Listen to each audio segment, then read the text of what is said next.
Hello po mga kababayan, si Dante Maravillas. Dito muna tayo sa ating podcast, Life with Dante M.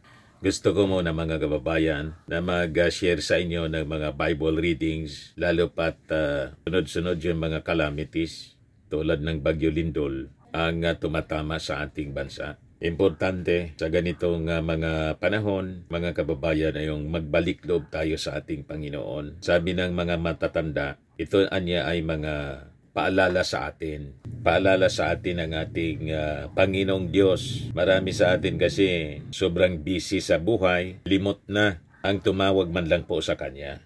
So itong Bible verse mga kababayan, mula ito kay Isaiah.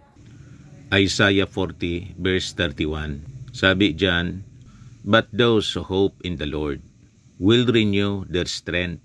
They will soar on wings like eagles. They will run and not grow weary. They will walk and not be faint." So itong mga nangyari sa atin mga kababayan, sabi nga, mga palatandaan na yung ating Panginoong Diyos, yung ating Panginoong Hesukristo, palapit ng palapit siya. Palapit ng palapit yung kanyang pagbabalik. But waiting on the Lord can be difficult.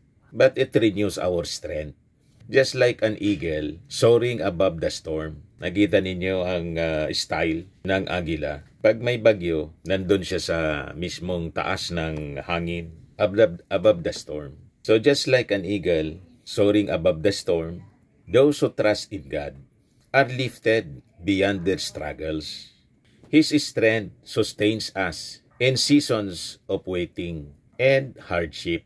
So, doon tayo po umuhugot ng lakas sa Kanya. Tama po? Yung mga tinamaan po ng lindol sa Cebu, sa Davao Oriental, magtiwala po kayo sa ating Panginoong Hesukristo.